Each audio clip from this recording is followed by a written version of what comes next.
So Mark's his lifetime really career looking at travel and specifically luxury travel. And why don't we kick it off, Mark, with we're going to have a conversation, chat through some of the things you're seeing in luxury travel around the world and what it means for destinations who are with us today.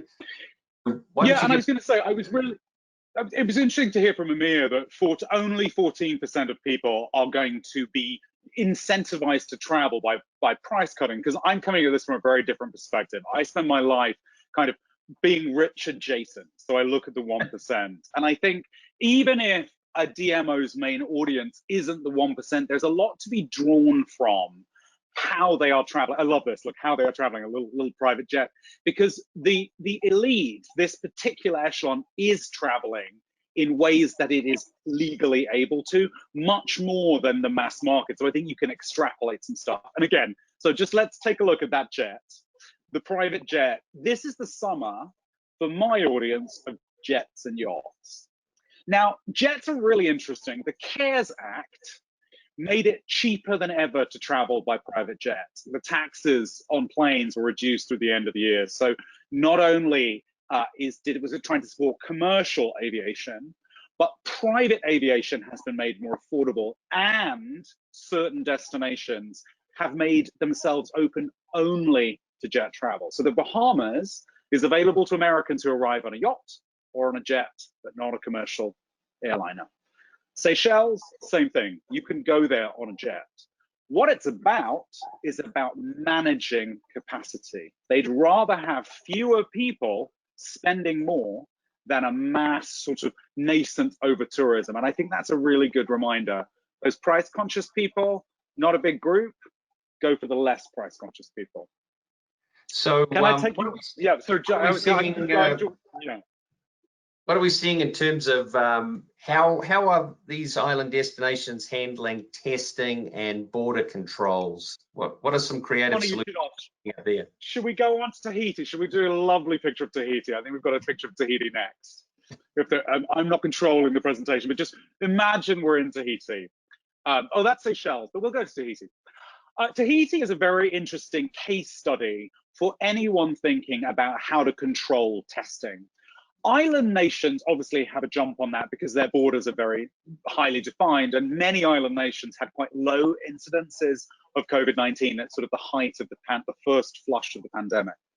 Tahiti has reopened to tourists. It used to be a long haul kind of place. You would plan ahead.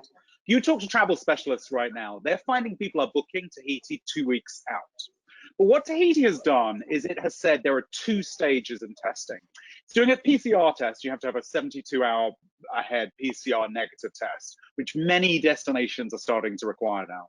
But Tahiti has also brought in a test that's handed to you on arrival.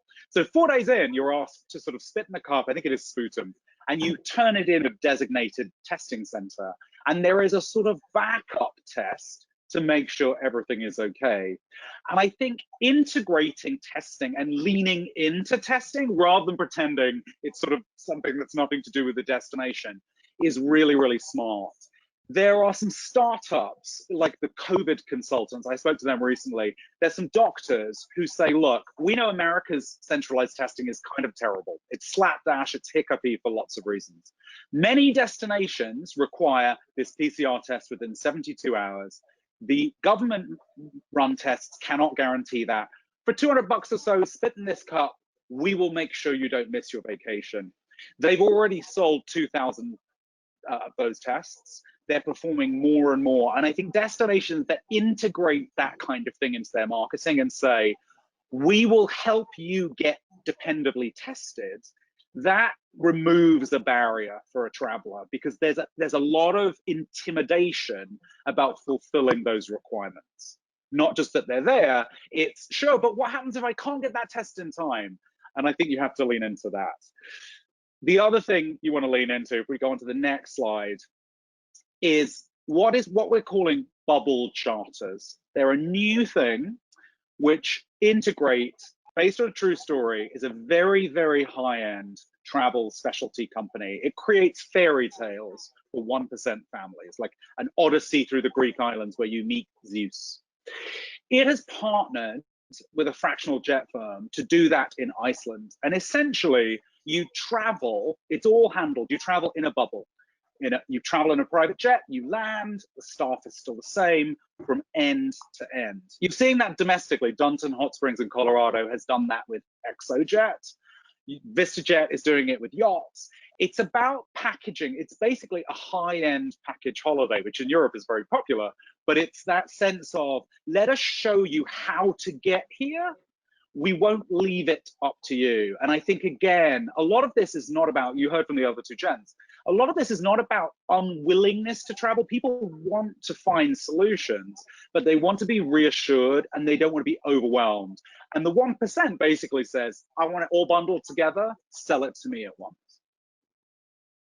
Very good. So obviously there's a tremendous opportunity, isn't there, Mark, to look at these experiences and also these testing regimes and learn from their experience, whether it's at a national level or even in your own community, creating solutions that are based on examples from around the world that are working.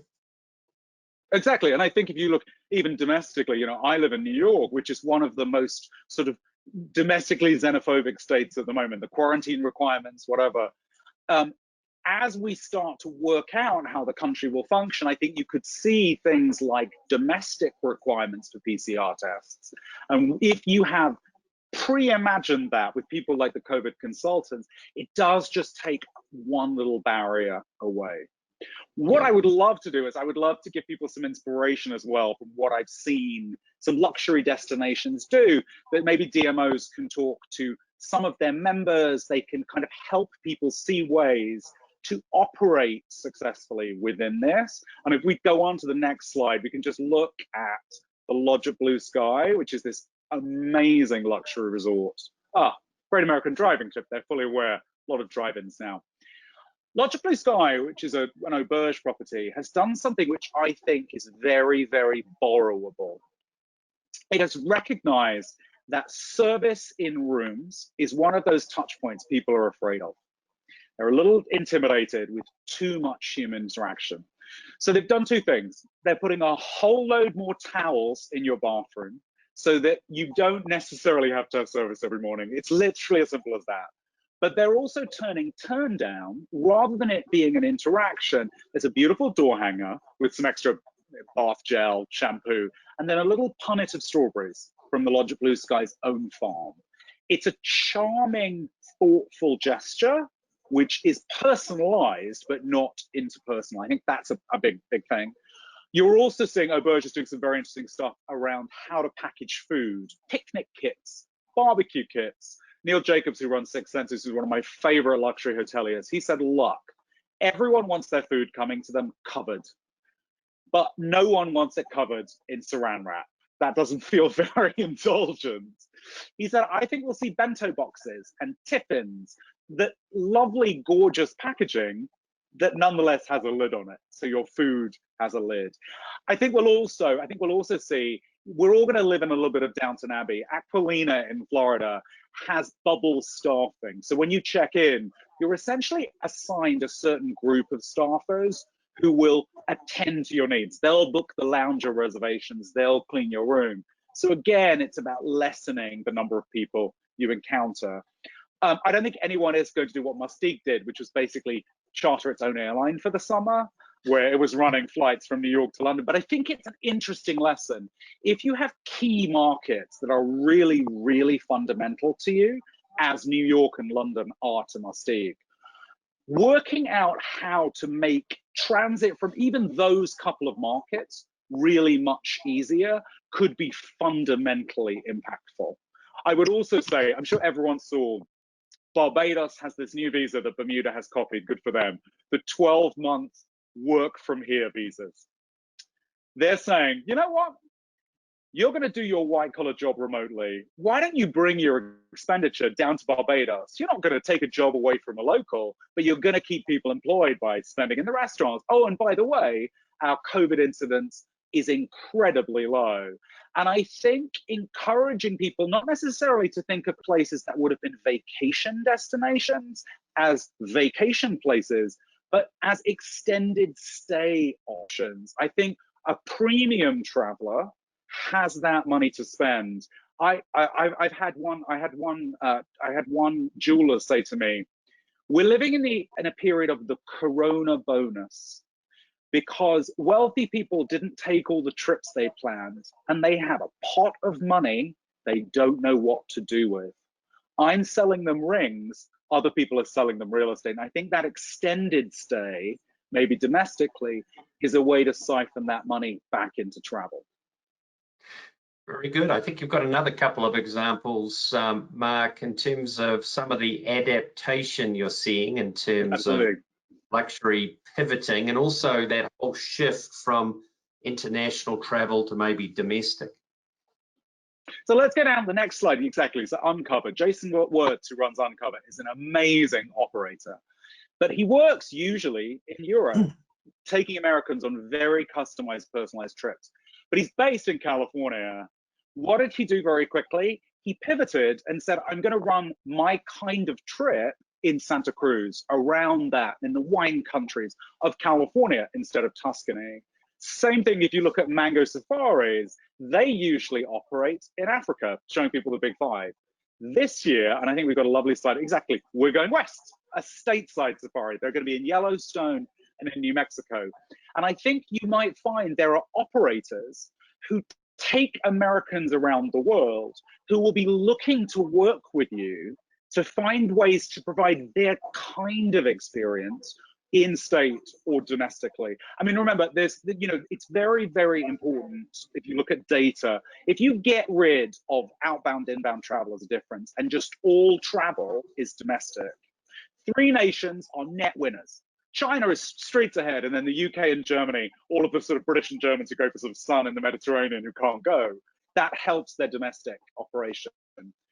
2 other nations are way behind, and that's the US and Spain, because they have a lot of inbound. But that doesn't mean you don't have domestic travelers who want to replicate something they can't do overseas right here. And I love the idea of going horseback riding around Yellowstone, looking at the moose, looking at the wild animals there. No, it's not rhinos, but it's an incredible memory. So I would encourage people to think about operators who wouldn't necessarily operate domestically, who will also be looking to be adaptable. So you've got any final advice, Mark, for destinations in terms of working with their high-end accommodation or experiences in this period of crisis? I think buyouts are very important. I'm sure everyone will have seen that in their region. Cape Arundel Inn in Maine is only available at buyouts, I believe, July and August. A friend of mine runs a gorgeous masseria called Trapana in Puglia, and masseria have walls around them from the marauding raids that they once had from the Ottoman Empire.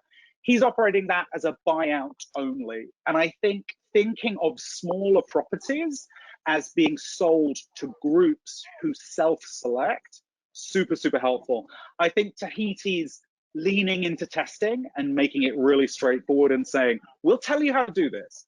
Try the COVID consultants. We'll provide these tests. Really helps people feel reassured psychologically, logistically. And I do, as I say, I think that 12-month work from Barbados Bermuda visa has a lot of transferability almost anywhere.